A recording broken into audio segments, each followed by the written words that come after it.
Welcome to the Symposium session for the roundtable discussion here at the Sydney node of the Global Computational Law and Blockchain Festival, which is being held worldwide.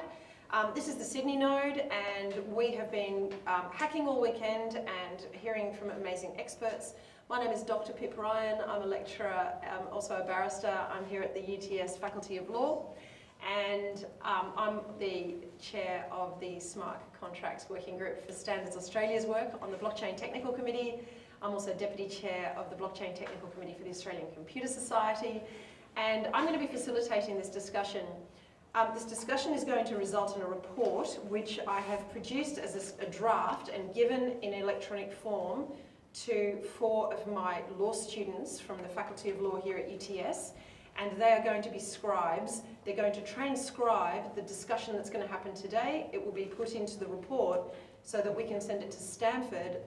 The law school there is producing a special journal of the Stanford Law Journal, which will be a special issue containing all of the reports from the nodes around the world for this festival.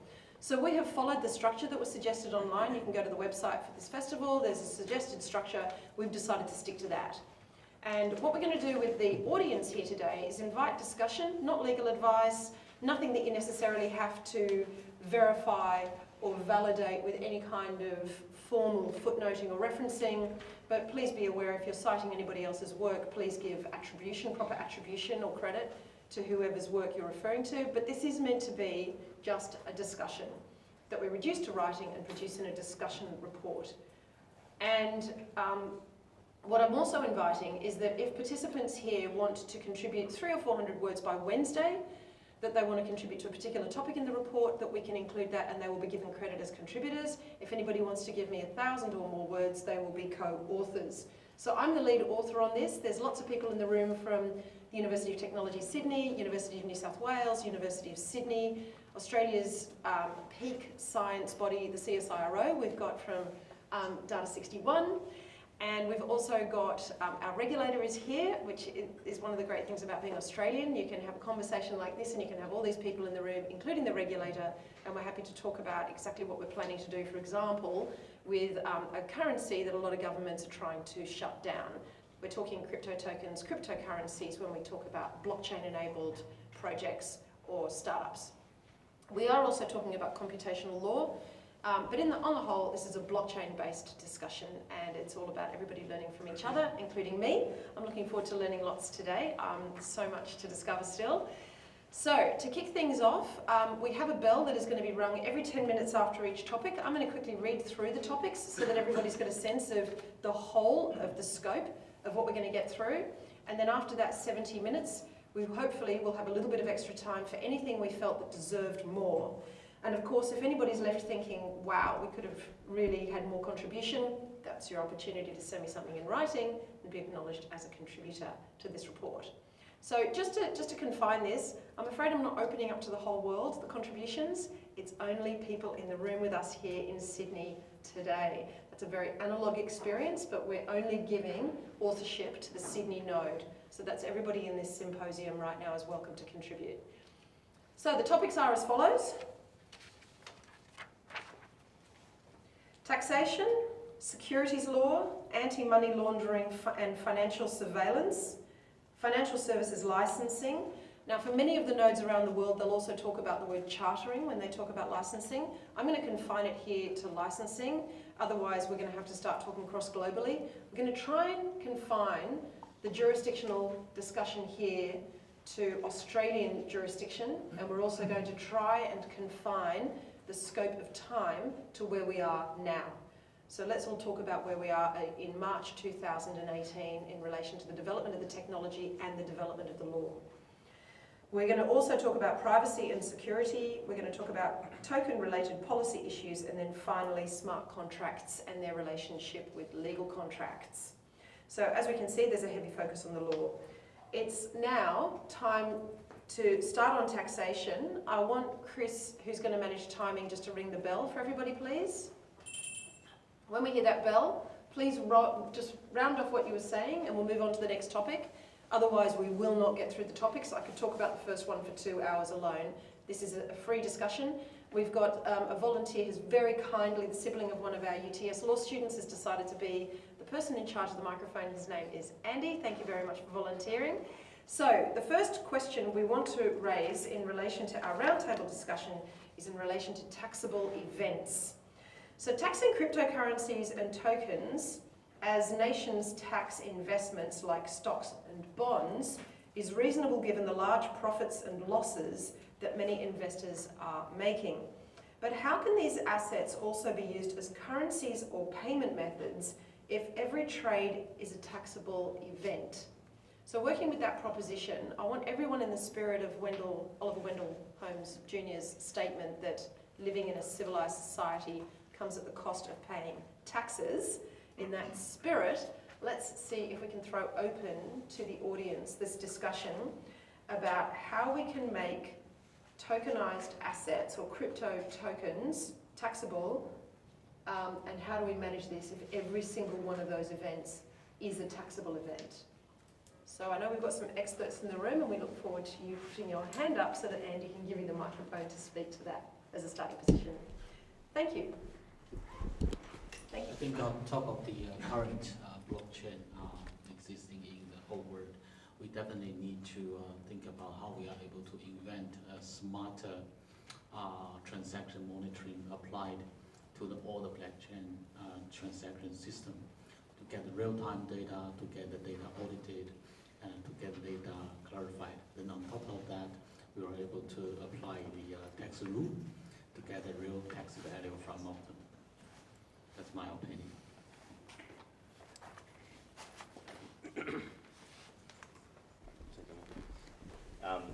When you do sign up to the blockchain and you open an account, you get this address. And I do think that a certain address could represent something like your business as an ABN or just an ABN represented on the blockchain.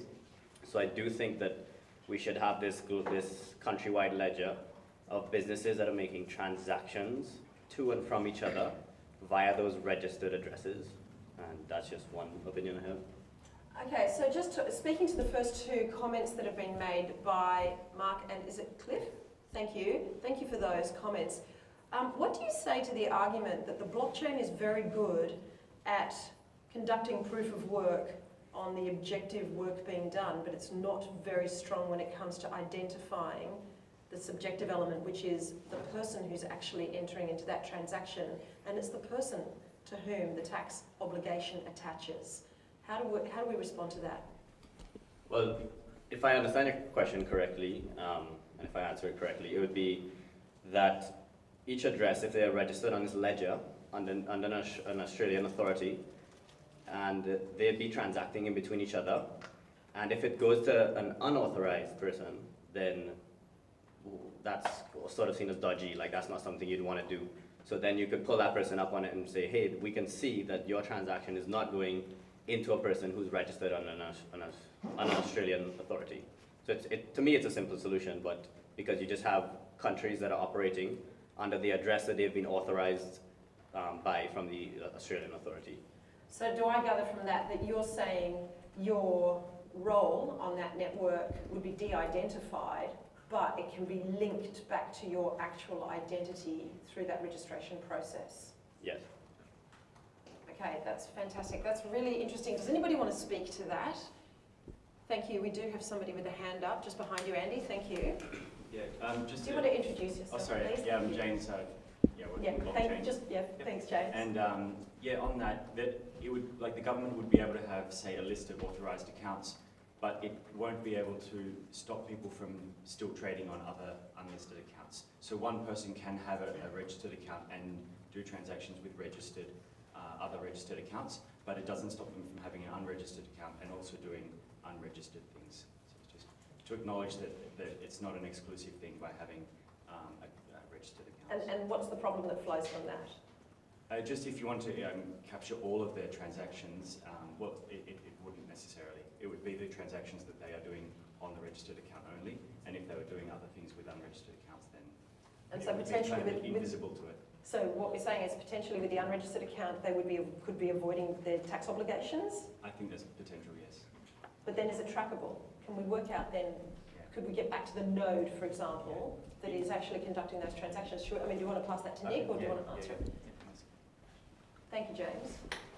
So there is actually a standard, it's called the R token. So if you want a regulated token, basically all transfers get delegated off to this service, which you can use for things like whitelists. So basically you can only transfer to approved operators, or you could also put other things in there. If it was an exchange, they could suspend all operations. If it was an issuer, if there was some market event, they could suspend any transfers. So you can build into the smart contract those control mechanisms, those regulated control mechanisms, and those standards are starting to come out now. Okay, thanks, Nick. And I think somebody else had their hand up. Yeah, we've got over here. Hi, I just want to take a step back and go, well, taxing these sorts of events, we've got, in terms of framework, 3 frameworks, in fiat, in pure crypto, and then something in between. I know to date, based on one of the startups on my floor, that their view is what happens in between all of these transactions in the crypto sphere is very, very difficult to, you don't want to hinder the innovation in that sort of space, but where it on-ramps and off-ramps into the fiat world, maybe those are recognised events. And that's where AML KYC, which we'll touch on in terms of identity, that's where an event could be recognised. So it's around definitions at the moment. Yeah. Thank you, Sharon. Yeah. Hi, this is actually commenting on what Mark said actually. When we're talking about building a nationwide address system which actually government controls, or federal government controls. Now here we're trying to basically build a centralized system around the whole thing, and then how do we manage that? What system that is going to control that? That is the whole blockchain piece is actually making things decentralized. Some solution has to be actually think on that direction, and as long as a user who's actually giving the identity and to make some transaction, and I can control it, like I as a user can control what is being given out to someone else, that should be good. But someone has to still run the system and then make it actually up and running on blockchain. This is what this is extension to what Mark said. Yeah. So what's being described is something, I guess, that you would call more like a permissioned public blockchain? So there has to be identity system that needs to be developed if you need to do it on a national level. But at the same time, the user also has to have a control, so to say a democratized identity system where I can control what actually is my data is being used for what purpose. What we have seen in the past is always centralized system. Once any of the information is going out of the public onto the public, I don't have any control to it. So that's where I'm losing the control on it. For taxation, I think one of the issues, in particular for blockchain, which is a worldwide decentralized system, is the issues of, what are the jurisdictions that apply to particular transactions? Is it jurisdictions of the country where the transactions happen? Is it the transaction of the receiver? Is it the jurisdictions of the sender? And essentially, one of the issues will be how do we avoid double taxation in this system? Anybody got an answer to that question? And then so Hannah, do you want to go first, and then we'll get back to, go there. No, it's okay. And then we'll go back to Ron as well on this. So the problem I see is with taxation itself, right? So you've got a system that's an old paradigm, we've got another system that's a new paradigm, and then we've got some people within that paradigm wanting not to pay tax, so you've got different currencies that are quite secret, so there's that. And then there's people that want to be legitimate, but then you've got the double taxation, like someone sending all their coins to their own wallet, but they just did, so they've got two sets of payments. So I think the whole thing needs a rethink, as you're doing. But I think in terms of the old tax system with fiat currency, we need to think of something that works very, very well with the new idea of cryptocurrency, in my opinion. Absolutely correct, yes. Thank you. And sorry, can I just go back? What's your first name? Stephen. Yours, Stephen. And thank you, Guido, for also just raising that question about the double taxation. And now to Hannah. I think what we need to remember here is we're discussing tax. So it's not just a matter of the technology and how the technology works, but we're people, we sit in a particular jurisdiction, and in Australia, for instance, the ATO will get you if they realise that you're suddenly driving around a Lamborghini, but you've got your taxable income as $0 for the past taxable year. it's pretty simple, and the ATO is an organisation that generally has a long memory, as most taxation organisations do. I'm going to preface this by saying this is not tax advice. And it's not, that's actually not my area, but let's cast the net wider. Nothing that gets said today is any advice of any sort. Thanks. But thank you, Hannah, well said. Thanks, Pip. I think one of the things we've seen in Australia is way back in sort of 2014 and in 2015, we had a discussion around what is Bitcoin or digital currency or virtual currency, which looked like Bitcoin, so Litecoin. So set aside the most recent tokens. In all of those circumstances, it was seen that these tokens were like property and not like money, and they have slightly different treatments under income taxation, under fringe benefits tax, capital gains tax. In each case, basically the ATO said for this purpose, it will be treated like this. Now, if you are an unscrupulous individual, you may say, okay, well, I don't really care. But those people who actually want to comply, there is a framework that already exists. Similarly, if we're dealing with something which looks and smells like a traditional product, just the fact that you've got a token doesn't mean to say you fall outside of that taxation regime. In short, what we're dealing with here is not just a case of, well, it's tax and we're in this digital world and we have multiple nodes around the world, so we're fine, and forget about what happens here. The reality is you can probably get caught, and you can probably get caught from what happens prior to that. And if you don't have the records, well, that's unfortunately on you to be able to prove what you should have had and what the actual taxation position is. Okay, that's brilliant, because we do know the onus will shift towards the tax office then saying, but if you can't characterise it, then we'll do it for you. Now, what Hannah just did on the ring of the bell was magically started answering the question on the next topic, which is securities law, and then we asked the question, the legal character of token sales. But there are 4 hands up, and I want all 4 to just go through and say whatever it is they wanted to say, because I've got a feeling it's going to feed into 2 of the topics, which is securities law, and then topic 6, which is all about characterising tokens. So after the current speaker, can you give your first name? We'll then go across to Ron, and then back to Sharon. Thank you. Conrad, UCIT graduate. On the topic of double taxation, there's an additional form of taxation in my opinion, that exists, and that's the miner's fee. It's not just a transactional fee. It supports the infrastructure of blockchain, and I have a belief that miners could act as tax agents or tax collectors in the ancient sense, and that's just an idea I'm throwing out. Well, I love this, Conrad, and can I just say, the duplicity here is fantastic, but in a good way, because what you could also do is then make sure you're taxing the miners. Because as we know at the moment, with Australian, I think in Australian dollars, a Bitcoin's what, about 10 or 11,000 at the moment, and the miners are getting 12.5 Bitcoin per Bitcoin mined. They need to be taxed, and so if they're the tax collectors, that's obviously poacher turned gamekeeper. But that would be a really, really ingenious solution. So thank you. Can we go to Ron and just get what the comment was going to be, whether it's tax or characterisation legally? Yeah, Thanks, so Ron. comments on tax, and so there's the technical comment, but some of these more privacy protecting blockchains, Bitcoin is sort of a little bit weak in this respect, but there's others like Zcash and that do a lot more to hide where the transactions are coming from, where they're going to, what's the value of the transaction. So for the point of view of enforcement of tax, it's going to make things a lot more difficult. I don't think there's technical problems about designing at least a national level system that registers people and that provides enough visibility of the transactions that the tax enforcement questions can be handled. So I think we can build the technology like that. It's a question of how will that compete against other technologies that are available to people. So that's the first comment.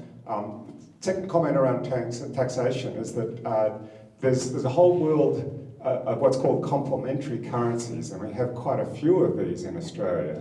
And I'm thinking of things like the LETS systems and time banking, where the tax office has already made some rulings along the lines, for example, that, so these are currencies that are basically set up in a small community where people are then exchanging value effectively. Some of the systems I can effectively, through a peer-to-peer interaction, create a loan just by doing a debit and a credit on a ledger that's maintained on a central server in these deployments.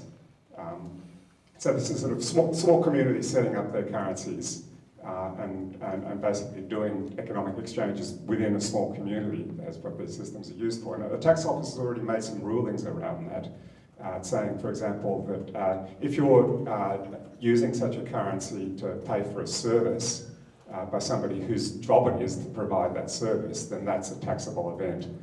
Whereas other forms of more sort of peer-to-peer, sort of, I go to my neighbour and I buy their pot plant. So small sort of personal transactions, that's not a taxable event. So there's some rulings around that. Yeah, no, that's fantastic. And I think it's really useful for us to keep in mind that what we're talking about, before Jonathan answers, is just this idea that what the tax office is often doing is not necessarily taxing a transaction, they're taxing behaviour that gives rise to a transaction, because they need to characterise what that transaction was about in order to get to the taxing moment. And then they look at quantities as well, but it's complex, and that's why the income tax assessment tax is huge, and then there's other types of legislation. So Jonathan, what did you want to contribute? I was just going to add, I speak for the ATO regularly, but it's not my place here to speak for them, other than to say keep records, like really good records of what you're doing and why you're doing it.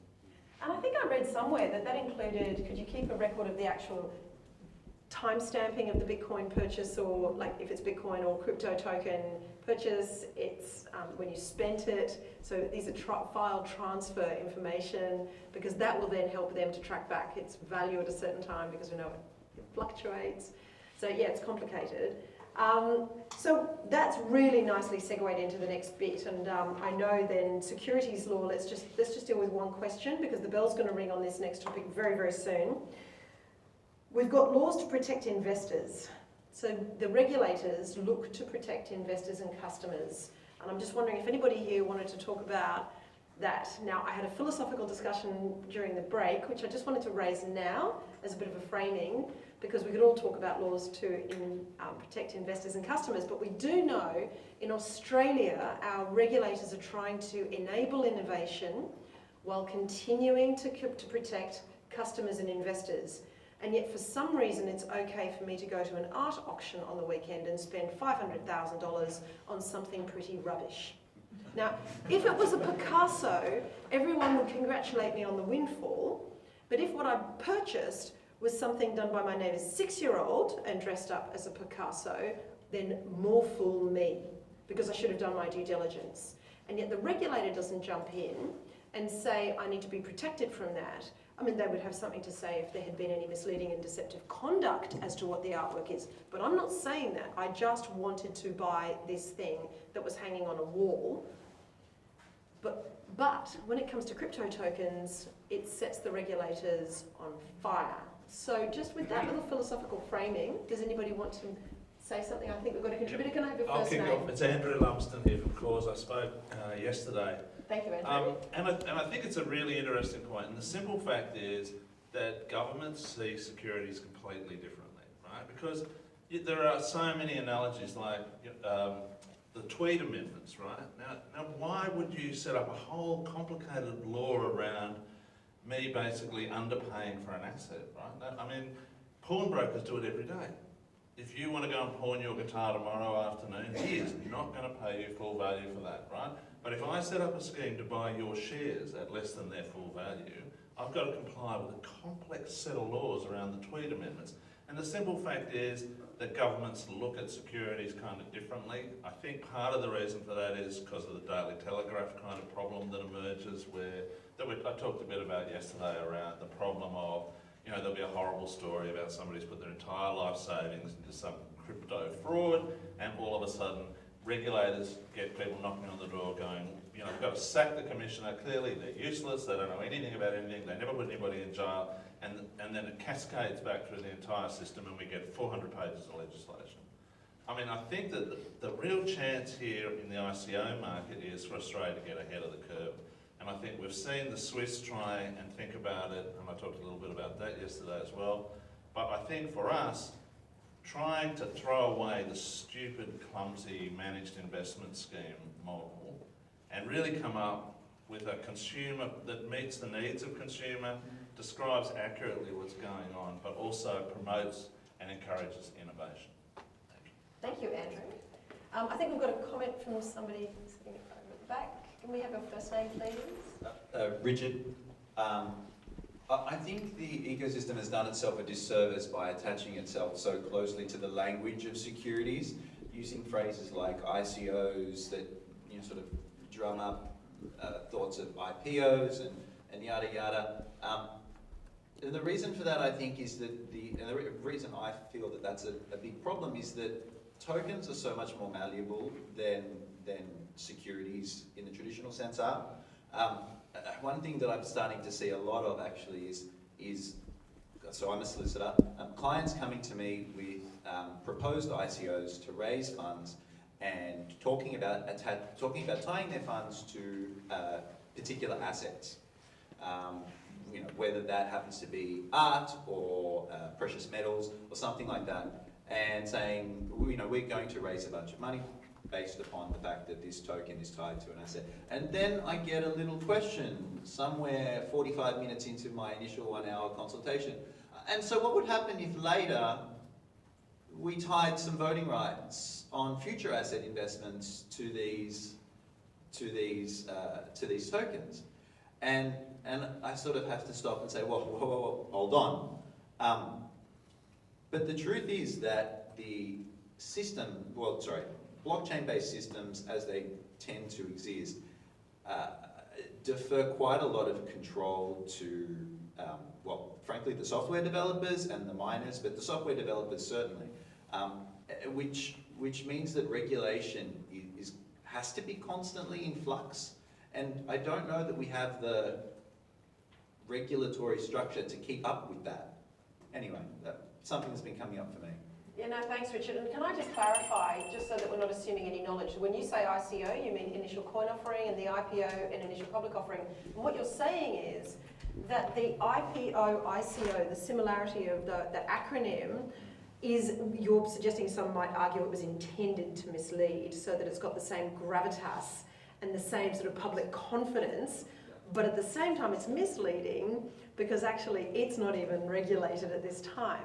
So I think that's a really important point, that when you say they're doing themselves a disservice, I think that's actually a really valuable point, because they need to know how to actually, the technologists and the miners who want to benefit from this need to know how to sell it in a way and characterise it in a way that's going to fit within the regulator's view. So I think Hannah was going to comment. We've got something also from Rhett, and I think Sharon had a hand up, and I think Jonathan. So can we go through them? I don't want to ignore this side of the room, so make sure you make a noise if I'm missing you. Can I just note, the bell has rung, and we're shortly going to be moving on to anti-money laundering and financial surveillance, but let's get through these comments, and then we're going to switch after these four. So Rhett. Thank you, Beth. Can I just talk to what I see as the massive opportunity here from a user's perspective? I've come here seeking some clarification around the tension that was very clear between the regulators and the more forward-thinking, I'll use that word, lawyers in the room. But the opportunity here is to solve a fundamental problem, certainly for Australia, and I suspect for the rest of the world, which is that from a very particular use case, but I think it has general application, we are a very, very deep tech startup in Australia. And as people in Australia would understand, and there's lots of heads nodding in the room, that is a horrifically hard place to be to raise money. Right? And there are two fundamental problems in that, which I think are systemic and worldwide possibly, and that is that the risk profile, well actually perhaps not, the risk profile certainly in Australia of investors is actually on a world scale very low. It's a lot higher in America, but it is still reasonably conservative. And the problem is that as a deep tech early startup, that's the first problem. And the second is the ability of traditional investors, venture capitalists, etc., to make an assessment of anything that's very deep tech and complicated. And so what you run into is the problem of risk profile and ability to invest. And what seems to have happened with crypto and ICOs is it's turned that whole investment model on its head. Like the traditional investment model is, I invest in a business that's had track record and history, and therefore the risk is reduced. But the problem is we have a massive opportunity with deep tech and tons of risk that is, if we can get it funded, is potentially going to change the world. And so the opportunity with an ICO is to get a different kind of investor, and they're described in a lot of the discussion as punters, and that's a fair description. But that's not a bad thing necessarily, because punters are willing to take a risk, whereas VCs often aren't. And they do that in full knowledge, as you say, and being aware, an aware buyer, that they're taking a huge punt, but that's because there's potentially a huge return.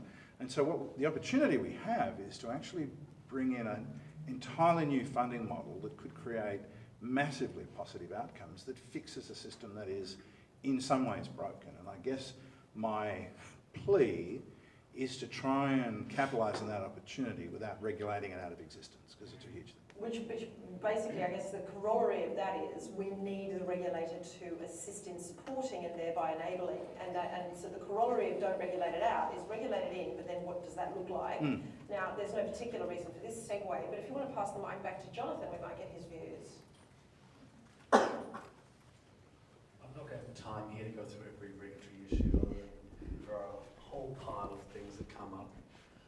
The regimes do exist, and they exist for a whole pile of historic reasons around consumer protection and issues that have happened in the past. Those with long enough memories or have had to study law will be aware of some of the issues, particularly around things like fraud and general corporate governance and protecting others. Whether it's a managed investment scheme regime or something else, as much as some want to beat their chests and say this needs to change or this needs to be different, those people can either take the path of let's work with the regulator and try and find a solution. We have an incredible relief regime here, but we still have to have some sort of consumer protections, because though the people in this room and the people on YouTube may be fully aware of the technical limitations of these sort of systems, we have said as a regulator in the past that we are excited by these things, but we have to be skeptical, because as the people in this room would know, there are also people who are less appropriate actors. And if you want a fintech community to be built in this country or any other country, you need to filter out those people, and that's where you have the controls and the systems that a regulator and the government enable. So it's, I guess, a maturity element for the industry. As you grow up, you want to have that regulatory ambit, you want that support of the regulatory ambit, and you want to have things like licensing as a sort of a sign of approval, and the uplift that that will give in valuations comes in as well. And there'll always be someone saying change the system, it's too hard, it's too difficult. That happens, it's always been there. I've been in the industry over 10 years, I've seen it, many people doing it. I've seen it for different regimes in the past, it'll keep happening. Whatever comes next, the same thing will happen.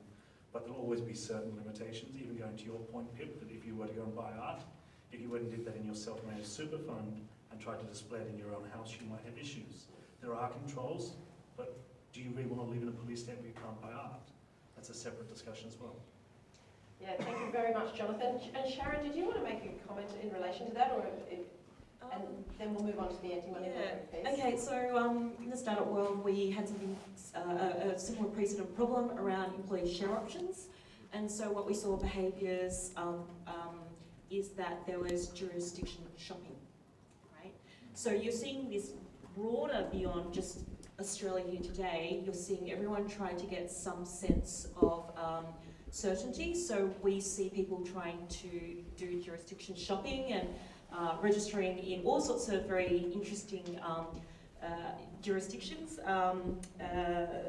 What I just want to highlight that point, just so that they can proceed. So there are people, and then there are people who want to do the right thing as well, and do everything in Australia, build our economic systems and wealth, and they themselves are having to encounter that potential of having a law in future retrospectively fit into, onto their business model and change its structure. The final point I just want to make is we're still in the infrastructure building stage, and we haven't hit that inflection point of being technology native, meaning there's still lots of challenges around the governance structure. That was highlighted at the Ethereum Community Conference in Paris 2 weeks ago, where the whole community is still grappling with it themselves.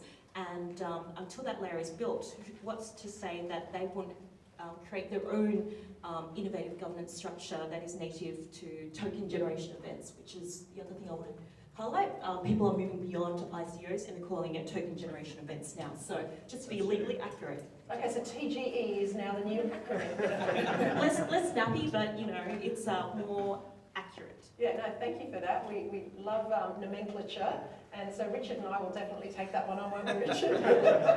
Richard and I are both teaching here at the University of Technology, along with Ben Sallin and David Lindsay. We're all teaching all of this sort of stuff, you know, cyber law, commercial law, and also I'm teaching commercial equity and disruptive technologies in the law, and we need to just take on board exactly what's happening globally with nomenclature and taxonomies. Okay, so thank you very much everybody for commenting on that, and I must say the very comprehensive discussion on the first two topics actually is going to make light work of the later ones, so I'm not worried about time at this point, but I do want to move on to topic 3, which is anti-money laundering and financial surveillance.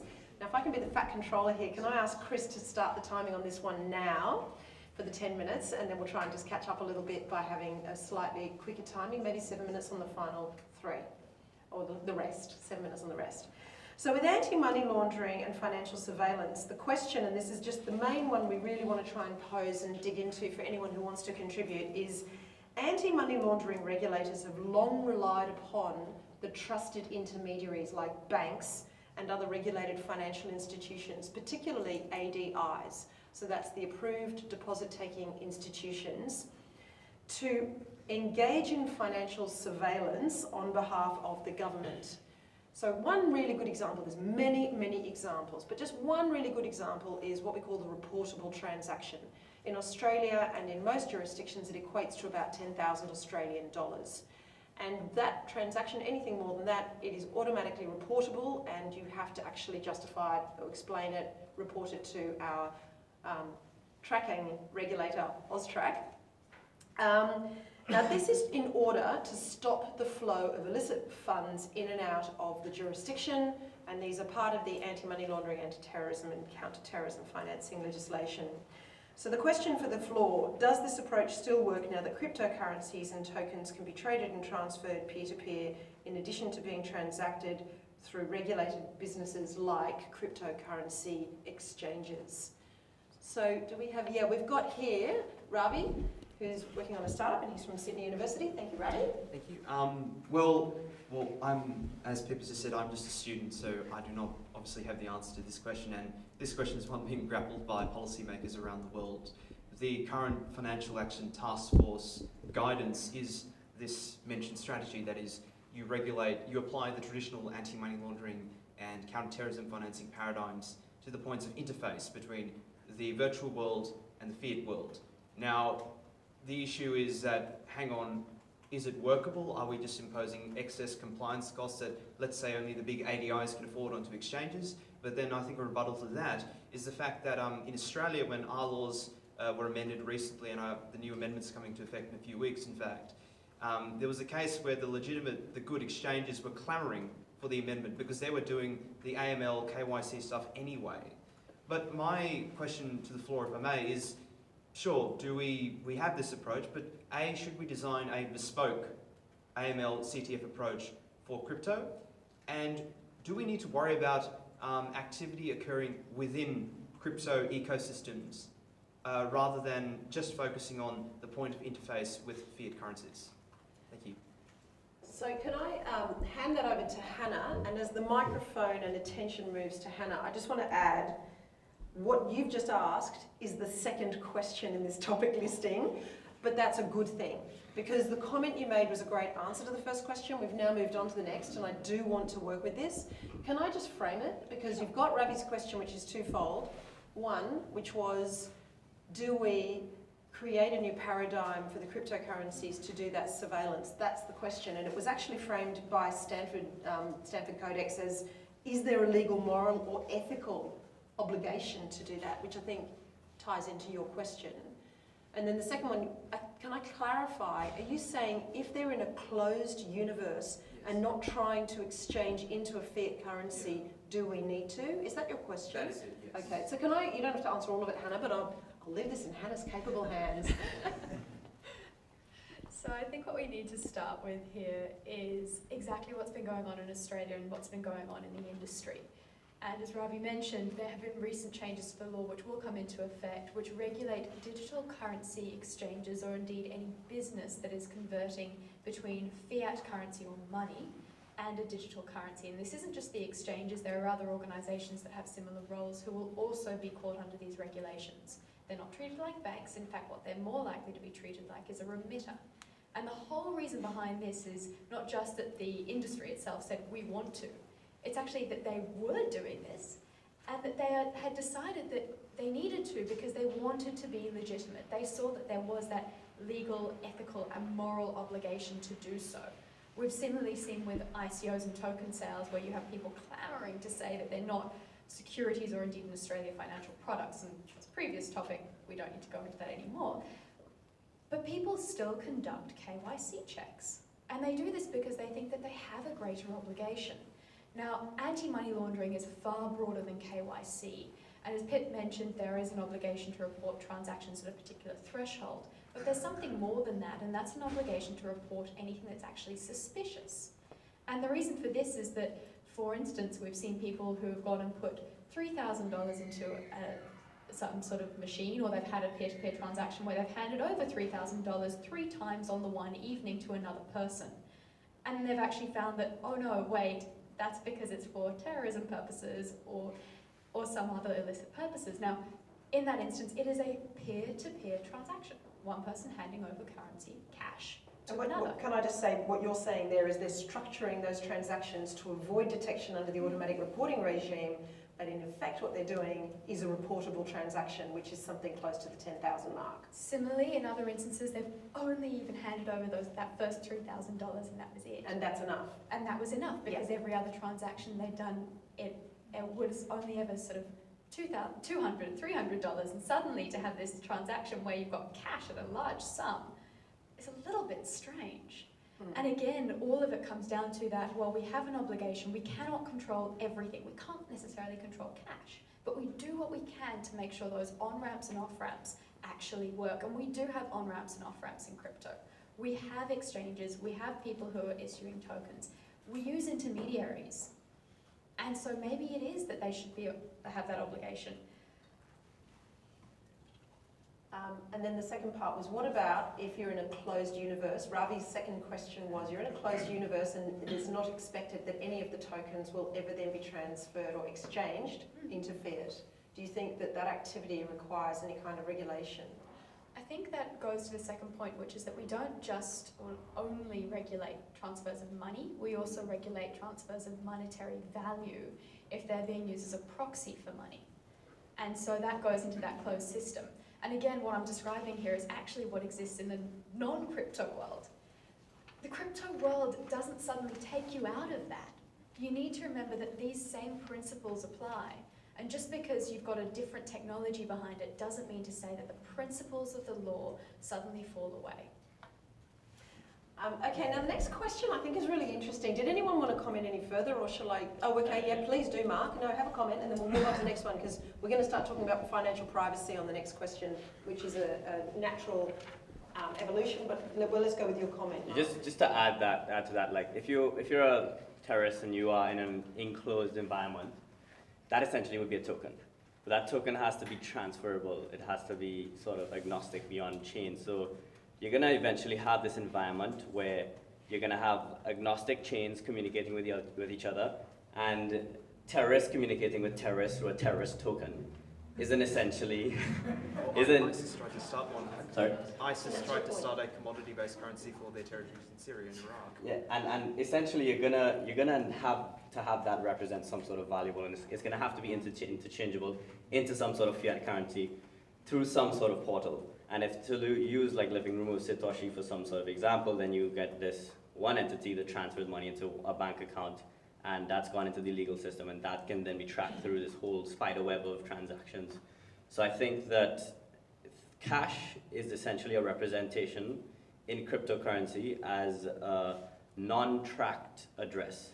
So if we come back to the topic we were on before, where we have tracked address and non-tracked address, then we have a more visible way of tracking, let's just say, the cash version of transactions, which is where money laundering tends to happen. which would be represented on-chain as untracked addresses. So if you have this ledger of tracked addresses, which are legitimate businesses, and then we have unregistered addresses, and we could slowly start to see these transactions taking places and then seeing them as illegitimate organizations or fraudulent organizations, just to add to the conversation. No, that's brilliant. Thank you very much, Mark. That was a really important further comment because we want to characterise that. Ravi, do you want to look back to you? Yeah. Just on that, you made a very interesting point about how whatever, see, we all know, everyone on the floor, whether you're an AML or not, knows that often the case when you have new technology, the criminals or the terrorists are the first to use it. You can often say that they're beta testers in a way. But on a more serious note, you've raised an interesting point about how this has to be valuable as a service to terrorists. And then the associated issue for law enforcement is, hang on, do I need to worry about a terrorist using Bitcoin when they already have Havala? There's established remittance networks that have been used for hundreds of years, built on very strong cultural, I don't know what the word is, cultural links. Conventions, yes. And this was seen in the case of Altaf Kanani, who was nabbed by a joint US and Australian law enforcement effort, that he was funneling money for terrorists using basically Havala. He was not using Bitcoin at all, if I'm correct. So that's another issue, that is there a need for a hullabaloo about cryptocurrency with terrorist financing when you have these established networks that are much harder to crack in a way? Yeah, okay. What is Havala? Excuse my ignorance. Havala, okay, the word Havala literally just means trust. Yeah. Basically, it's a way of transferring value across borders without the actual flow of money. Let's do it like this. I'm in Sydney, I'm a terrorist financier, and I want to send money to you in Pakistan. No disrespect to my friends in Pakistan. So what I will do is, I want to send you $1,000. I will go to the remittance agent for my terrorist network, for my terrorist cell. I will hand him or her $1,000, and the remitter will then give me a code that give this to your counterparty, to whom you want to give the money. So then what will happen is the agent here will tell his agent over in Pakistan that somebody with this, it could be like a token, it could be a string of numbers, it could be the name of a film. A person with this code will come to you, and you have to give them money. So you're wondering now, okay, but what's the deal with this agent takes the money, that agent in Pakistan gives the money, how do they settle it? So that's where you have instances of trade-based money laundering, where remittent agents may say, sell each other overpriced rugs to hide the value that was, the transactions for Havala. So the beauty is that it is very hard to crack, because often these guys rely on knowing each other. They are insanely smart because they can remember details very well. And often it's just paper-based ledgers that they keep on themselves at all times. It's just a way of transferring value. It's like an analog version of Bitcoin. Yeah, exactly, yeah. This has been used for hundreds of years. But this has been going on for decades now. It's nothing new. No. That's the thing, yeah, and look, what I love about that discussion is every time we find analogies and we find some sort of any kind of a reference point where we can see that there's a problem that hasn't been solved, or there's a similar problem that has been solved in another way, or we're talking about problems that nobody's worked out how to solve, but what we do know is that the behaviour itself gives rise to some sort of regulatory response, and we all want to try and minimise anti-money laundering, minimise money laundering. I'm Irish, what can I say? And also, we want to make sure that we're working and creating an ecology as well as an economy that does have this moral and ethical and inclusive environment, because we're trying to achieve something good. That was the whole sort of philosophical basis of discussing this. It's otherwise we wouldn't be recording it on YouTube. So I think that's a really, really important thing to raise. The other thing that is actually not an explicit question it's not been raised by any of the points in this paper, in this report, but you could throw into this mix is, now that we're moving into more and more electronic transactions, whether they're fiat or whether they're crypto tokens, more and more surveillance is possible. So there's a group in our community is going to want to hide those transactions, and then there's everybody else who's going to be just constantly under surveillance and monitored. And it depends on a culture of within like a jurisdiction like ours, what's your appetite for that level of surveillance and how much do you want financial privacy? And you know, the problem for me is I think all of us are actually used to having a fair bit of financial privacy, and that's always been in the terms of cash. That, you know, every time you make a cash transaction, there's a lot of privacy that attaches to that. But the minute you use a card or you do anything online, it becomes very easy to monitor. So I And think that's that's why the point of cryptocurrency, isn't it? Oh, yeah. That people have got so fed up with, with a situation where they are in fact being monitored. What can they do to not be monitored? And then fiat currency itself, it's just, and now it's become a system where we owe money all the time. And people have decided, I think, in the crypto community to change that in some way and to look at a new currency, which is, in fact, cryptocurrency. And then the governments themselves are kicking back and saying, hold on, you know, people are basically deciding to make their own currency. I think that's a big problem for governments to actually come to terms with and look at the new paradigm. Okay, and look, that may have sounded like Stephen was buying into my sort of high-level philosophical discussion, but I blame Ravi for having started that. But I think that was incredibly valuable because there's a series of questions that we want to address in this report that I'm going to take out of the symposium, but hope that we will have contributions, because those questions fall under this section and they'll ask, and we don't want to discuss them now in the interest of time, but I really think it's worthy of contribution because there's so much heft and intelligence and good research that's capable out of this room, but including things like how can we provide effective oversight on a blockchain that uses zero knowledge proof? You know, and that zero knowledge proof and also the meta-statistical work that's going to happen with snarks and starks that we know Ethereum's working with at the moment, that's going to be really, really powerful for solving some of these problems, but at the same time, just further entrenches privacy. And we all know the next level down is secrecy, and they are different.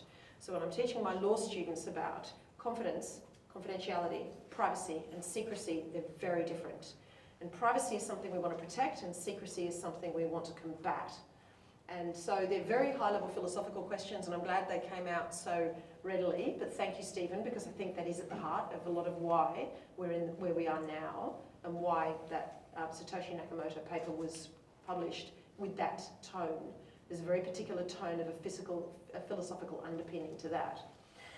So back to, I heard the bell from Chris, thank you. Let's go to financial services licensing.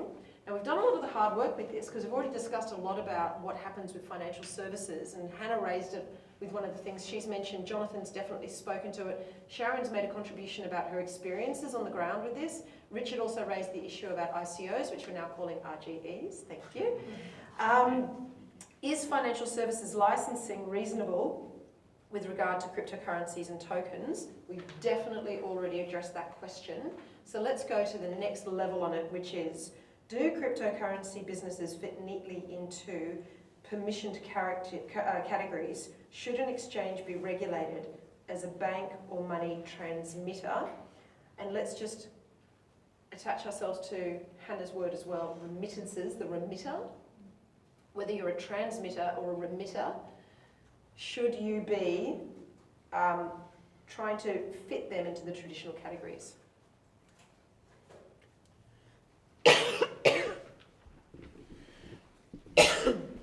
Chris speaking here. Just speaking about Australian exchanges, I think just from anyone that invests, the KYC and just a general protocol surrounding actually purchasing cryptos in itself is already quite high level. They interact quite closely with the banks. So I'm not too sure how much that would change when you start talking about definitions and how they fall into it. And essentially what I mean by that is that if you want to purchase crypto now, you need to upload your driver's license, they do the whole ID check, and it's all linked with your banks. This is also speaking strictly about Australian ones, but in my experience with American ones too, it's very much the same.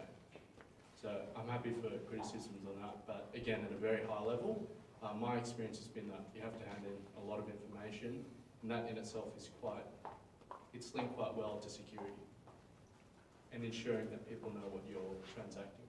Yeah, thanks, Chris. That's interesting because you're saying it's a very similar experience to the kind of 100 points experience we used to have when getting a bank account. You know, we still have to do that work.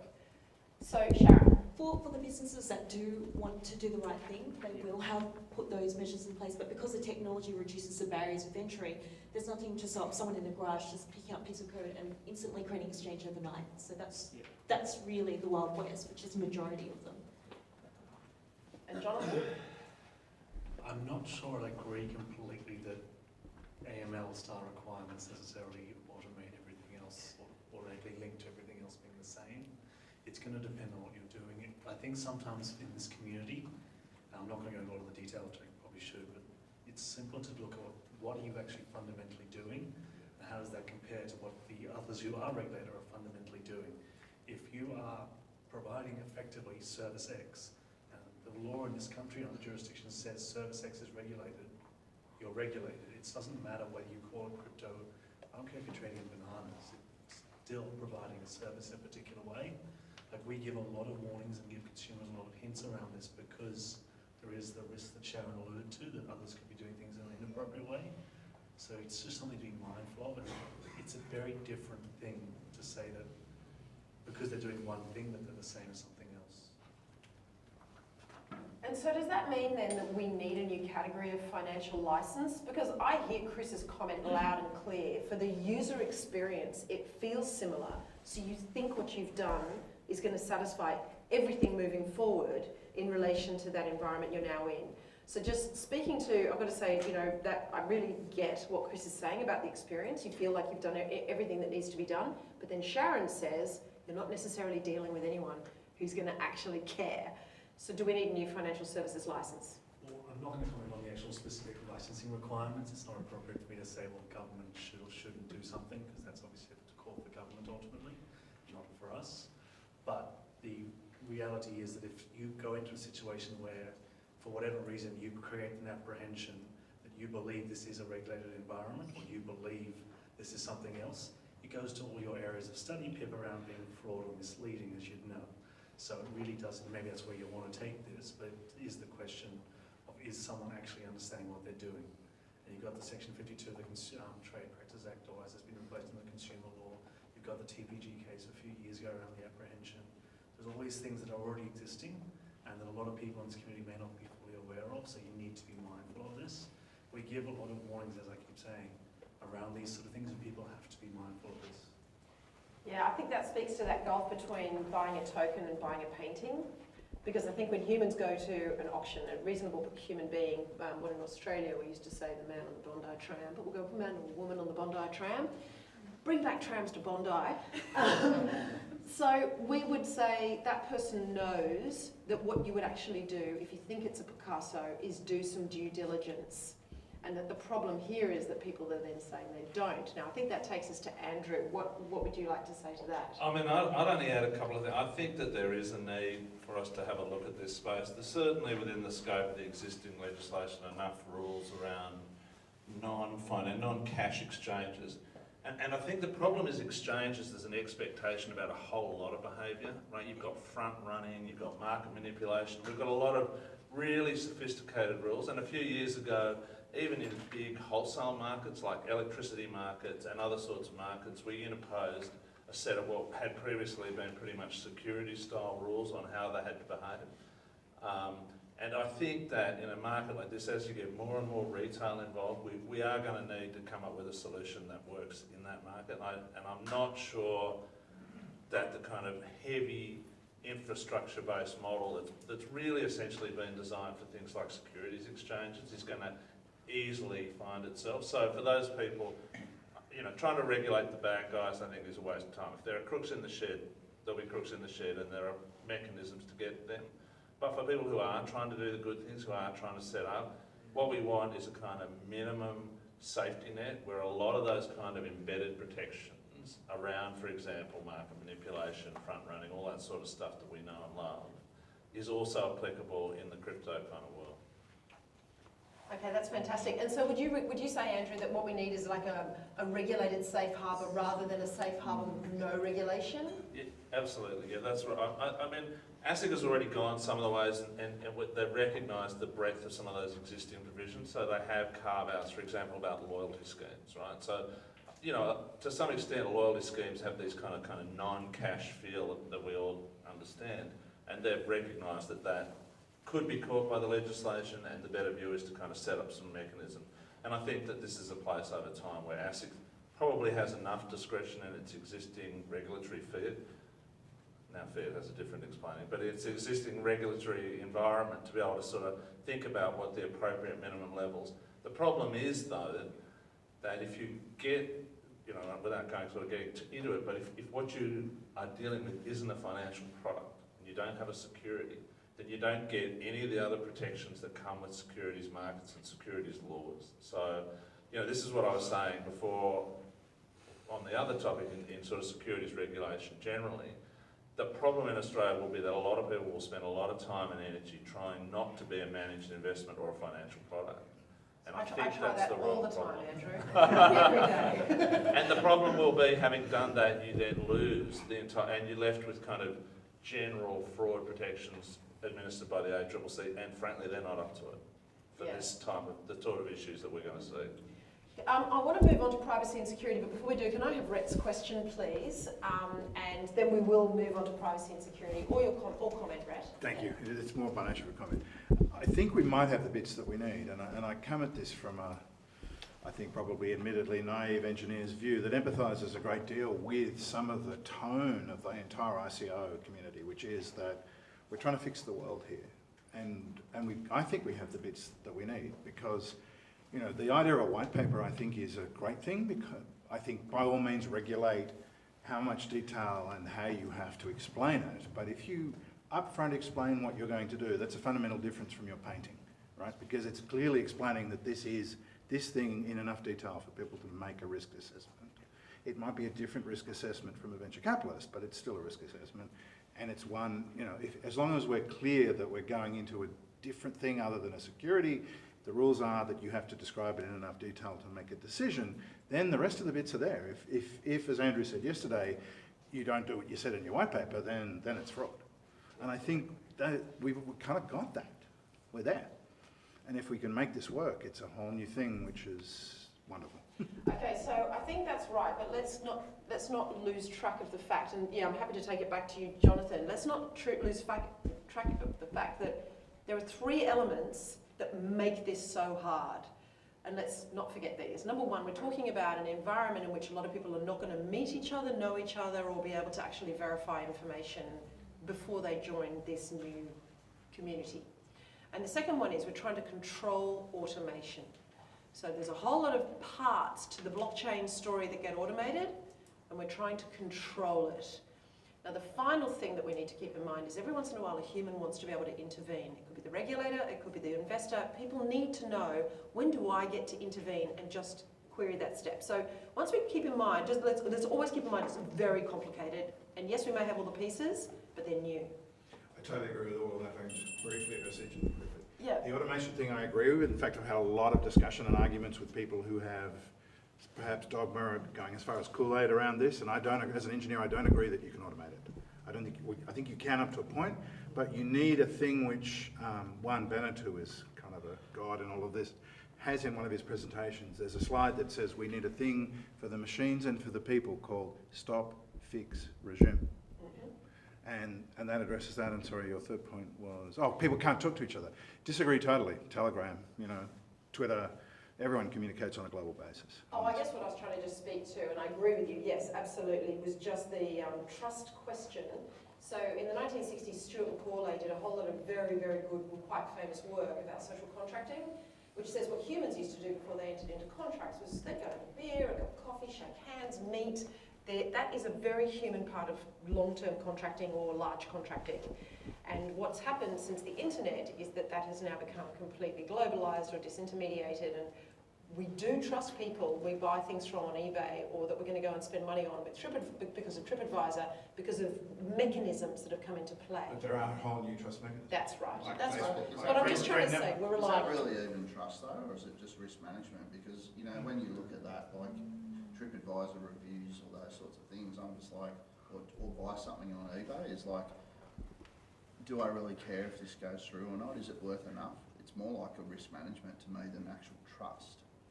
Okay, I think when we talk about trust mechanisms and people getting to know each other, probably risk management is all we're talking about, but it's just probably little t trust. I'm not quite sure if there's enough of a distinction there. But yeah, good point, because there's a risk-benefit analysis going on before you part with whatever it is that's precious. Jonathan? I'll just do this very quick, because I think we've started talking a few different cross-purposes here, but just linking a few on the market side, actually sort of related to the fact that you can have different structures, and that does make it hard for the market themselves, because they sort of have to know, which then links to the point around the white papers, because one of the things that I was thrown at me at one of the meetups a while ago was people saying, I don't want to deal with VCs because they ask for too much information. I don't want to have a disclosure document because it asks for too much information. I just want to use my white paper, but then I don't get people buying into my paper. The challenge is the reason that a lot of that information is asked is because people want to understand what you're doing, and whether your white paper leads to what is effectively a proof of concept or something else means that people need to understand that. I think a lot of people don't necessarily fully grasp the idea of investing into something that is more akin to a VC or a gamble, or the word that's been used here a couple of times is a punt. That's where we have to have people saying, look, that's a big, big, big risk, and you need to diversify and do a whole pile of other things, and that falls back to financial advice and advisors and all that sort of stuff. But from a market perspective, and the function that they're providing, they need to understand the underlying things, and it's sort of an area where the market just needs to mature here. I say the market in terms of the fintech community, that if people are coming to an exchange saying, I want to sell this token, this exchange probably needs to know what that token is, and whether therefore, if they were licensed, they're actually authorized to exchange that particular type of token, whether it be some sort of collective investment, whether it be some sort of security, whatever jurisdiction it's coming from, that sort of thing, as well as knowing who their clients are. Because this is all areas that the different regulators would have to consider. Brilliant, thank you. Let's move on to privacy and security. So how can we strike a balance between privacy? So this is, in Australia, we have no general right to privacy. We're guided by the Privacy Act, and within that there's a set of principles, our national privacy principles, and so we have to then control and manage and understand that it started off basically regulating the data gathered about individuals by government, but it's now extended to organisations.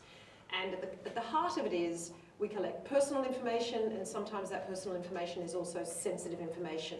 The most classic example would be your health records. But what we're looking at in Australia in relation to privacy is you've got the right, that not a general right to privacy, it's just that your privacy is protected by the Privacy Act when organisations gather your data.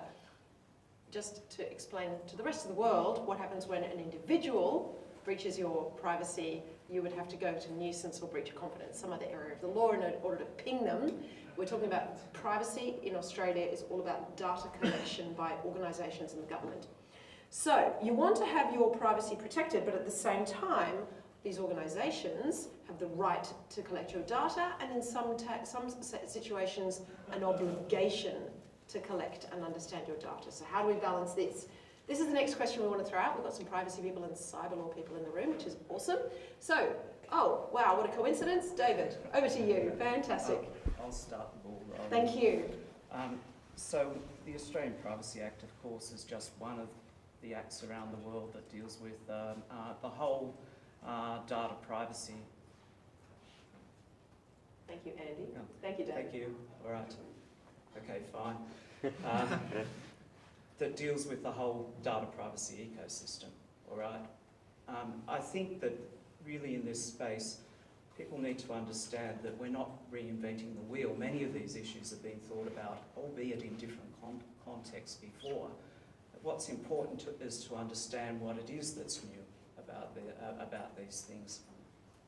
So data privacy laws, the Australian Privacy Act, for example, are based on a paradigm, a particular paradigm, which is about centralised data processing. And the obligations are imposed on those that are responsible for that centralised processing. So of course that creates difficulties when you're dealing with a decentralised system. How do those who are involved with it fit within a centralised model? It's a different paradigm, all right? Are they, for example, under the European law, data controllers or data processors, or under the Australian law, organisations? Do they fit within the statutory definition? That creates issues, all right? Even before then, there are issues about what is personal information, what is the information or data that's being regulated.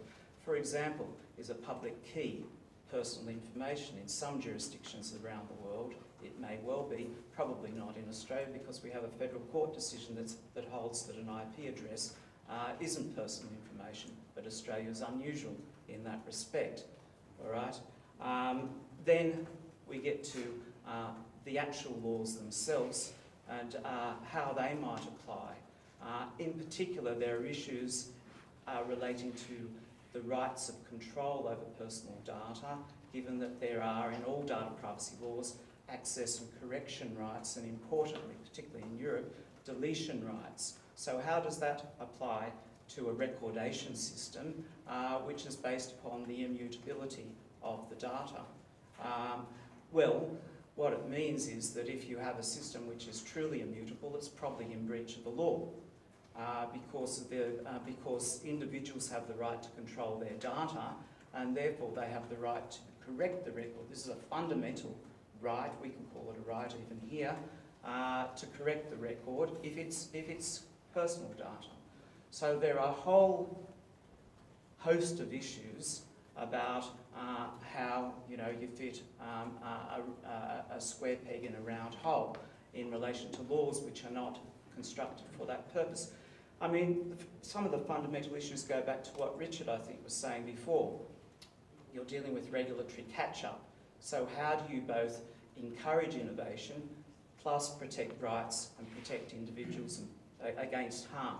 It's very, very difficult, but there's a lot of thinking that's been going on about this, including about things like anticipatory regulation, dynamic regulation, having regulatory sandboxes where you can experiment with things. So the idea that regulation must be fluid or must continually be catching up is something that we just have to live with, all right? But that doesn't mean that rights and the ability of individuals to control their data has to be fluid as well. The sort of stage that we're at is where there is a whole host of personal data that's collected all the time, and in general it is held very, very insecurely. So if we want to apply principles such as privacy by design or privacy by default, the current position is non-privacy by default. But if you want to build those into your technology, then you have to think about how best to design the technology to do that. Can public key cryptography be implemented in order to authenticate identities without vast amounts of personal data that we give over when we sign up for a mobile phone being collected and held in relatively insecure ways? Okay, so. Yeah, that's a wonderful sort of appraisal of a pretty complex area of law, and one that's actually going to lead to, as we know, whole new areas of work that has to be done. And I think that for the blockchainers in the room, I'd really love your views in light of everything David's just said of what happens when we know we've got these rights. So for example, you said one like this erasure, or the right to be forgotten as it's known under the European law. So from the 25th of May, everyone dealing with the Europeans, everyone in Europe gathering data is going to be subject to the GDPR, the General Data Protection Rules, and in there they've got a right to be forgotten, which we do not recognise here in Australia, but we're going to have to comply if we're dealing with Europeans. But we do have also that right to correct the record. And this is where we're coming to. So the right to correct the record and or the right to be forgotten, depending on your jurisdiction or which piece of legislation you're working with. Thank you, Ben. Thank you, David. What do we say about the immutability of the blockchain and then this right that we're talking about? So yeah, Ben, did you want? We say it's a difficulty with the whole fundamental structure of a blockchain, because if you are entertaining the idea of reaching back and changing something in a chain 7,000 chains ago, and the whole system about verification of valid transaction relies on that unbroken chain, that's been published to many nodes. It's hard to know exactly how that plays out. Of course it's broader than data privacy issues, because there may be many other reasons from many other areas of the law why the record would need to be corrected. Yeah, I 100% agree. We're going to talk about it later here, but where we get into the idea of smart contracts, but where those are hosted on a blockchain, and I see that smart contract infringes on, say, a consumer guarantee, something really simple and straightforward, I'm going to be reaching in there to have it changed. It's going to blow that blockchain apart. And you're going to be contributing to the report. So I want to add, before we get to Nick, so Nick, yeah, speak to this. Let's just throw in here just a little bit of stuff I've been working on at the moment in relation to data that I think is interesting. David commented on this whole idea about the IP address, okay? Is that, personal information in Australia? No. There was a case also in the federal court, I think it may even be all tied into the same piece of work being done here in Australia in the courts, but we've got metadata that's gathered by your telco, for example. And then we've got imputed data. So imputed data is the data that an organisation might generate about you and a number of other people in your type, let's say a socioeconomic type, because they're doing something, for example, like trying to form a risk assessment or a credit assessment in relation to something you want to do. That imputed data is very interesting, but I don't think it's personal. But the organisation might want to know how it's going to be dealt with. And the last type of data I think that's important just to note is inferred.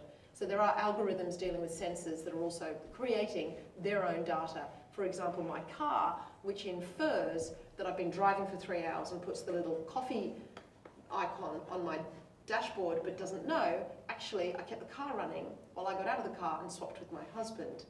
And I've not been driving for 3 hours, we swapped, I've only been driving for an hour and a half.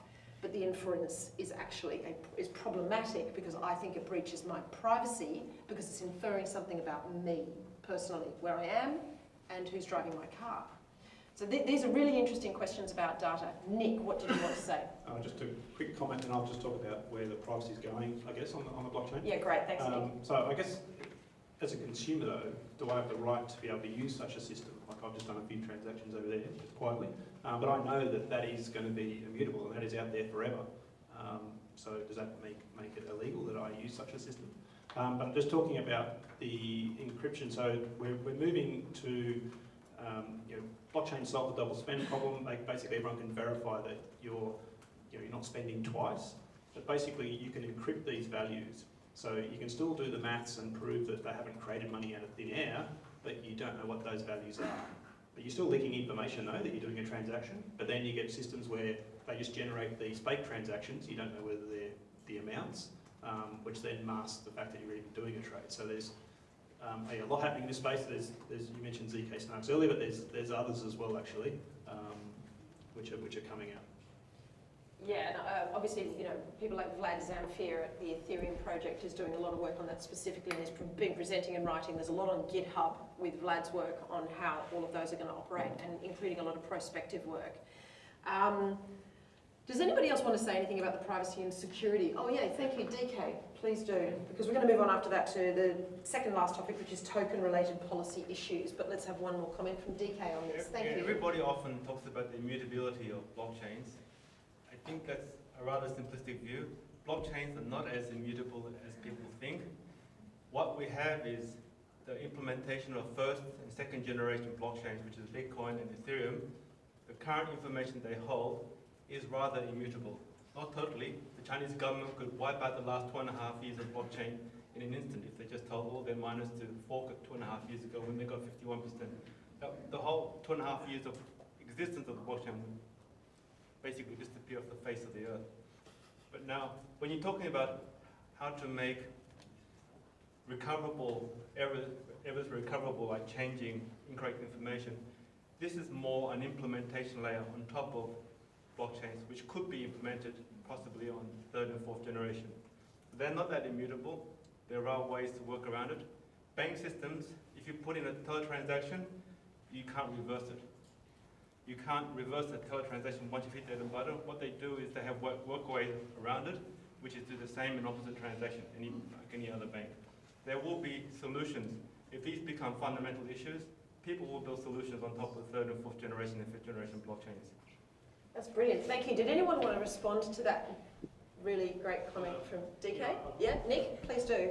Thanks, Andy. But there's all those transactions which happened before you say some nation state went and took control is still available. Like all those transactions were published. They'll become another fork. They'll become a Yeah, but those transactions all published before are all still available, so they're all... Yeah, but every payment that's happened in the last 2.5 years will disappear. No, it won't disappear. No. It will if the new main chain becomes the Chinese. The value on the chain will disappear, but the transaction which happened a year ago doesn't disappear. Yeah, but if it's not worth anything to anybody, Well, maybe we're talking about value. Maybe we're talking about a photo. Maybe we're talking about a photo of here, and I took a hash of that and put it in the blockchain for prosperity purposes. But the coins you thought you had will disappear. You won't be able to send them anyway. The data still exists. I guess my point is the data still exists. You're talking at cross purposes because you're talking about because Nick's talking about personal data, and the personal data will still be there, or the error will still be there, and so therefore may still be accessible and therefore may still be used. And if it's personal data, it still might present the problems. So, but you're talking about the value of the tokens. You can build tools that the personal data sits there, but nobody, except whoever's got billions of years and supercomputers can access it. You can do this. You can build tools that even the data is there. If no one can read it, it's and you're saying it's not impossible, but it's so improbable that it's not a risk that's worth. What? No. It may as well be impossible. You'll need thousands. The calculation is you'll need thousands, millions of machines on thousands of Earths and billions of years. Yeah. And who's got that much time? Everybody. No. Richard, just to throw out really quickly. Yeah, no, that's okay. We look forward to I don't have much of substance to add to this conversation because I'm just a lawyer and not an engineer. But I just want to point out that the immutability of the blockchain has effectively been proven. I mean, just ask the DAO hacker how much of his Ethereum he's spent, and you get a quick idea that effectively value can be destroyed and the blockchain can be changed. And so you're saying the immutability has been proven because it is... Well, there has been a fork. I mean, the Ethereum, there was a hard fork, Ethereum was forked, and... But isn't there a philosophical debate within the blockchain community as to whether a fork is actually interfering with the immutability of the blockchain? And I accept your rider, your caveat, but I think I'm getting some nods. Yes. Well, do you want to speak to that? Go on the record, go on. It just depends on each individual's value they put on the tokens in that network, in each individual fork, for transfer of value. So we've got Ethereum Classic and Ethereum, which is what we were talking about. And Ethereum Classic is trading far lower than Ethereum. Yeah, Bitcoin Cash suffered the same fate when the Bitcoin network forked. Yeah. That's got different fundamental principles behind it. It's a different fork. Display. It's an initial form offering. Oh. Right. That was just a really bad joke from Philip Turner. Okay, let's move on to token-related policies, which is the second last topic. And there's only one question. And what I would suggest for managing this because of time, and Chris, I hate to think how I'm going here with the time, but let's give this one about 4 minutes perhaps, and then you can ring the bell. What innovative use cases for tokens could be developed for the mainstream that build upon rather than clash with existing legal frameworks? And what I'd love is a quick and dirty answer. I'm going to allow only 3 examples, and you've just got to put it out there. And we won't allow masses of debate, but if there is going to be debate, we could perhaps turn to that if we've got time left over. But anybody got 3 use cases that could be developed for the mainstream that build upon rather than clash with existing legal frameworks? So I think what we can look at here is actually stepping away from tokens and actually looking back to blockchain and the uses of the technology itself. And we've actually seen 2 exchanges, very public exchanges, the NASDAQ and in Australia the ASX, look at using this technology to actually settle trades of traditional financial instruments.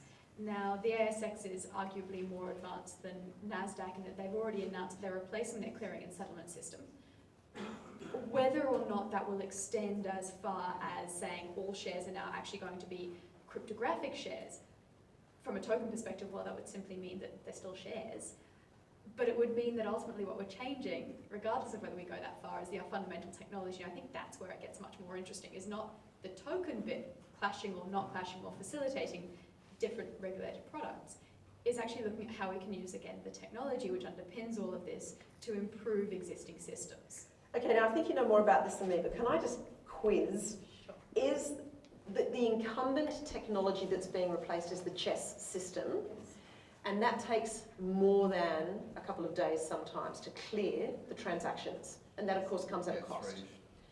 Right. Yeah, but it's a business decision.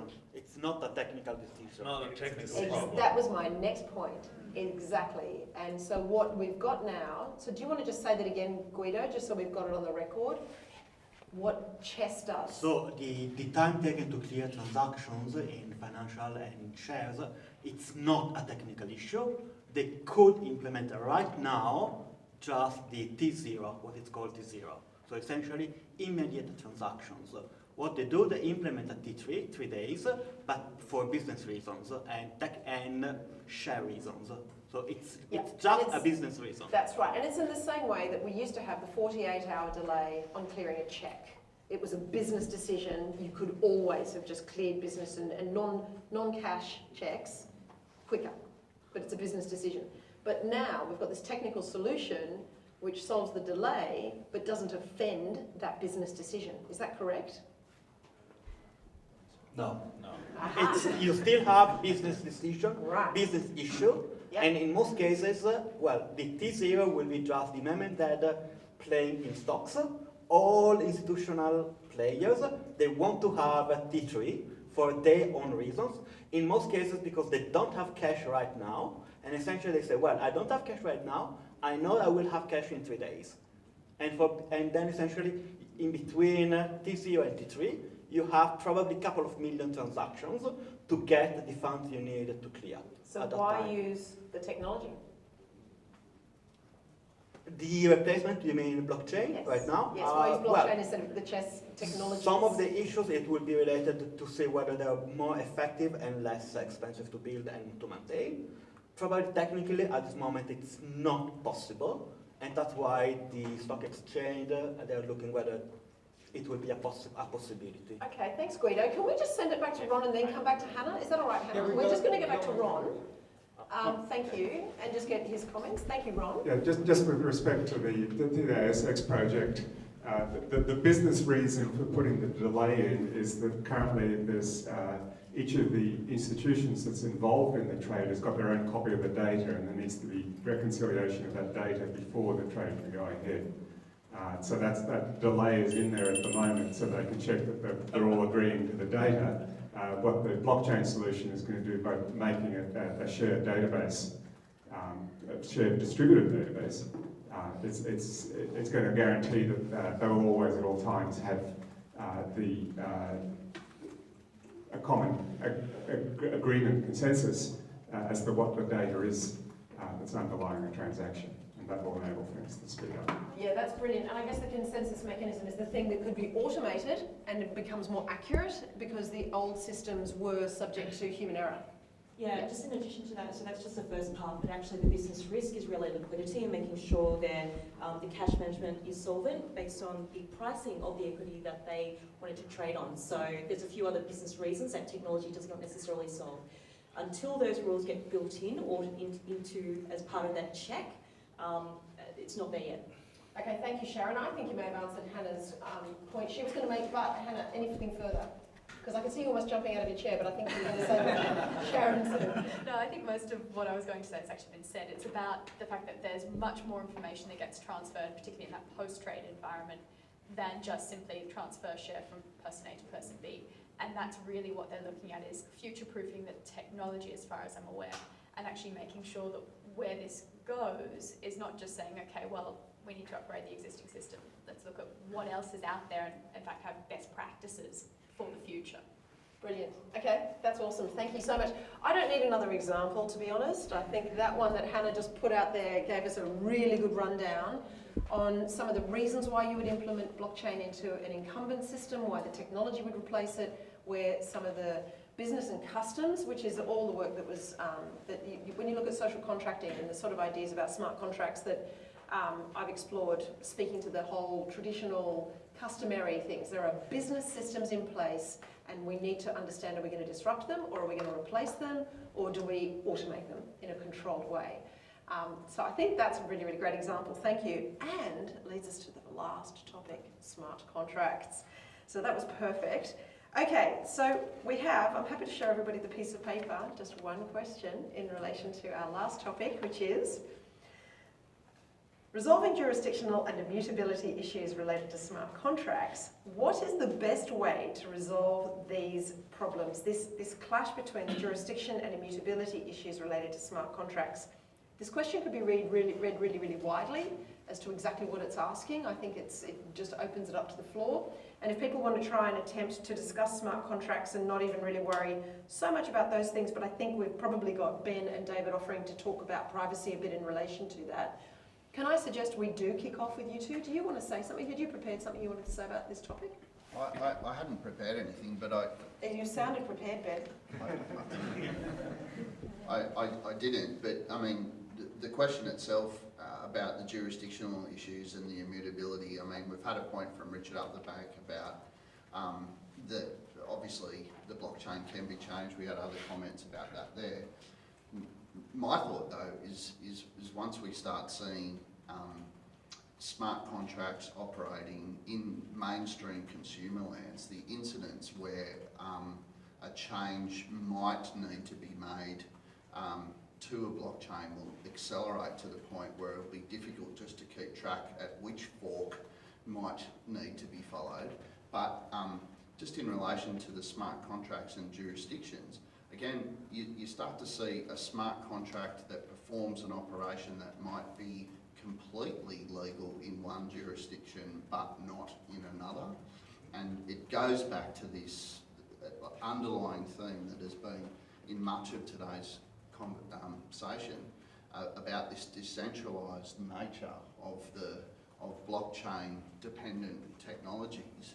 And again, to echo the round peg square hole scenario, it's very difficult to sort of reconcile how exactly one thing can operate easily in multiple jurisdictions, because that is the idea behind a blockchain, a properly decentralised blockchain at least. Yeah, no, that's a really valuable observation. Does anyone want to comment on that or speak to that? I think there are. Thanks, I don't DK. think Yep. the same thing happening across multiple jurisdictions. That's nothing new. That happens in a lot of it. If I get on an aircraft, I have depending on where the aircraft is taking off from, departure airport, arrival airport, airspace, and the registration of the hull, I'm under all those jurisdictions anyway. And I don't know that has ever been clarified or has ever become a major issue, except when the plane goes down and everybody gets involved in finding out why it went down. So I don't know.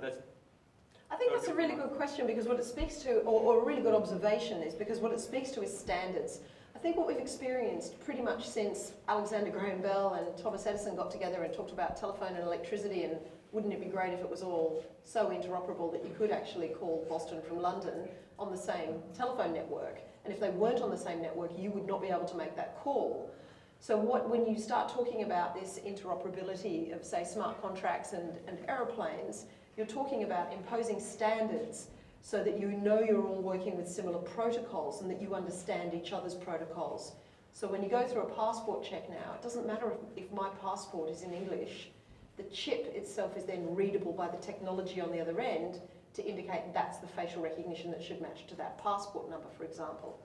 So I think that is a big part of where this is going to have to go in the future. It doesn't mean standards will need to be imposed, it just means everybody's got to be aware that interoperability is going to be a big question.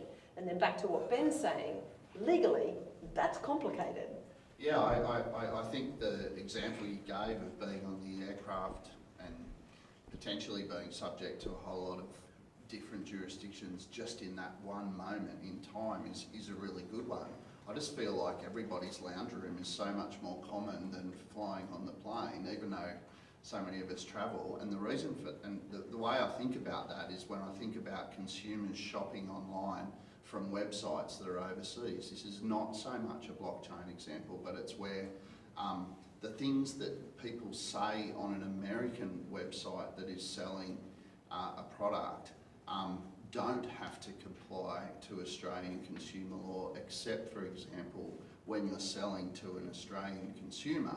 And we have started to see our courts, if you like, reaching into the business operations of overseas companies. And I just use that as a bit of an analogy to how it is that a smart contract operating on a blockchain all over the world strikes a difficulty from a jurisdictional perspective when it is performing an operation that perhaps is subject to consumer or other laws. Yeah, I think that's a really good point, because also if you're dealing with a jurisdiction that just sets the bar higher, why not just comply, but with all of your practices, so that you're standardising within your own organisation what you do. And we do know, that's a really good example, Ben, because we do know, for example, if you want to deal with American banks, you've got to comply with some of their banking regulations. If you want to deal with the Europeans, you're going to have to deal with their privacy regulations. And this interoperability is being imposed on us by whoever's got the hardest bar, the highest bar being set. If, you know, and we're all going to have to accept that. Just on that one example, it just seems it's not that common though. I mean, there are just so many, say for example, businesses overseas selling or marketing to Australians that aren't even attempting to comply with that, and policing it is another thing. So Hannah, I think that one of the things we need to remember when we're discussing smart contracts is there is actually a distinction between sort of this whole concept of a contract or a legal contract and a smart contract from a technological perspective. And in fact, if it's a true legal contract, which is actually a smart contract too, from a tech perspective, what it will usually be is actually a legal contract with certain clauses which are effectively smart clauses. Now the interoperability there is actually between the technology and the legal side of it, actually the natural language. That aspect of interoperability is essential not only to ensuring the enforcement of the contract, but also that aspect of the jurisdiction. Because as we know, if we have any sort of contract across jurisdictions, we'll choose which jurisdiction is actually the governing law. So for instance, if you are contracting between Australia and the US, you may say that this contract is subject to New York law for certain reasons. If it is, that means that you've all submitted to that particular country and it's those laws that apply, and it's that court that you go to when there's a dispute. The fact that there's a technological layer to this doesn't detract from the agreement of the parties, and that's the one thing that we keep on coming back to in this area. And it's that you can't escape the law. It still exists there, and there are still people operating. The fact that there's this technological layer adds some complexity, but it doesn't take you outside of that. And so when we're looking at smart legal contracts, there is definitely a mechanism by which you can actually ensure certainty of not only the clauses of the contract and the terms of the contract, but actually how that is then enforced. And we also need to ensure that that enforcement, even if it is simply a technological enforcement, and it is that smaller, sort of more limited, purely tech smart contract that has legal enforceability, again, is between a few parties. And then, okay, we may have to go to the courts to work out which jurisdiction applies, but there is always going to be a jurisdiction because there are always people involved. Yeah, and I think it's important to note that there are some websites for some of the exchanges and also for some of the crypto token projects that try to oust the jurisdiction of the court by saying, you do this at your own risk. There is no jurisdiction. We're not entering into a legal relationship of any sort. And then they just say things like, play nicely, and what's the other one? Anyway. Don't be a jerk is one of them. That was one of my favourite terms I've seen on one of the legals for one of the projects. But the thing is, even when that happens, the reality is something goes wrong and you end up in court. And we've seen that even with token sales. Indeed, I think it's Tezos, where there's been a discussion between the founders and the entity which was the entity issuing the tokens. And there's a dispute going on there, and they've ended up going to court in the US, which was the precise jurisdiction they tried to get out of. And they've done that because they recognised that that was more favourable to them, and also the fact that despite what they said, they're physically there, the business is there, and therefore they still need to And they're captured by the jurisdiction through their conduct. Exactly. That's right. And I think the other thing that's a corollary to Hannah saying, so you've got the contractual arrangement, or you've got an arrangement that gives rise to some sort of legal obligations, and it's just there's this little transactional step that's going to be managed by blockchain. I think it's important to keep in mind, though, blockchain is going to be what we're talking about with smart contracts, and I think this is where this interoperability becomes more important, is going to be down the track where you're going to have artificial intelligence and data triggering some sort of an algorithm that is then going to make the contract occur. That's exactly what That's we're when talking it's about. all going to become very, very interesting because it's not humans entering into it together. The technologists also need to keep in mind that sometimes you think there's no contract, it doesn't matter. Even in the absence of the contract, it gives rise to legal obligations or rights that sound in law. And just being aware of that, all the lawyers in the room will be very comfortable with that sort of expression, but the technologists sometimes go, really? Is that true? Beth? It's really a question to your point, Pip. Would it be the owners of the AI technology that would be legally liable if something went wrong in that instance? So the usual analysis is if there's been some sort of damage or injury, you do a causal analysis and you look for what caused it. And I think in the world of data, causation has a very interesting future because when you look at big data, it creates patterns of information to answer what's the cause. You often need the small data to get the causal link. Who caused the injury? If it's the AI developer making some sort of a representation about the quality of it, and then it ends up being actually pretty crap, then you might look at, well, was it bad information in the data because there's misinformation, or is it disinformation? Has someone been messing with it for some nefarious purpose? And who's that party? So that it's in every legal case, I reckon it's the most expensive part is exploring who's at fault and why, and that causal inquiry is a very, very expensive part of all litigation. And yeah, if it's their fault, they'll be liable. Just to add on that, and Hannah, what you said was really nice as well. The thing I didn't agree on was that a tech language complicates things more than a lawyer's language. Because just from my point of view, lawyers tend to sort of obfuscate things to hide the truth in some ways. That's just opinionated. But we're leaving wriggle room for reasonableness to be tested sorry. under the circumstances. Of course. But the thing, going to my point, is that smart contracts, when it boils down to it, there's a yes or no answer. And that, in a way, like, it then, you can show with a yes or no answer, when it boils down to it, who's the person who's been complying with that contract is in the wrong or the right. And there's a flow chart when you design all your smart contracts. And like Hannah was saying, you operate in between jurisdictions, and in that way, smart contracts have interfaces with other smart contracts so that they can all talk to each other and all agree on a certain standard. But one smart contract would be particular to maybe one agreement, and that will boil down to a 1 or a 0, and that's also published publicly on the blockchain so that not just one person can read the smart contract, the entire organization can read the smart contract, as well as the organization who's also taking part in that agreement. And that's what I love about technology, and my girlfriend also dislikes about my too much logical thinking, is that it boils down to a 1 or a 0. And if you're wrong in an agreement, then you're wrong if you're right. But I think the other superpower is that the technology makes transparent that which might otherwise actually be quite difficult to discern. And it makes things very explicit and demands it. We've only got time for 2 more points or questions, so we've got one from name, please. Marina. Thank you, Marina. I'm wondering how, when we're reframing, how this will affect our understanding of contract law itself. Because, you know, just the whole idea of the void for uncertainty. You may not know who you're transacting with. You probably didn't contemplate the jurisdictional clause about which laws to apply. So if I can rebounce the question to the academics in the room, I'd love to hear their thoughts. It's sort of, which is the first common law doctrine to lose it in the digital space?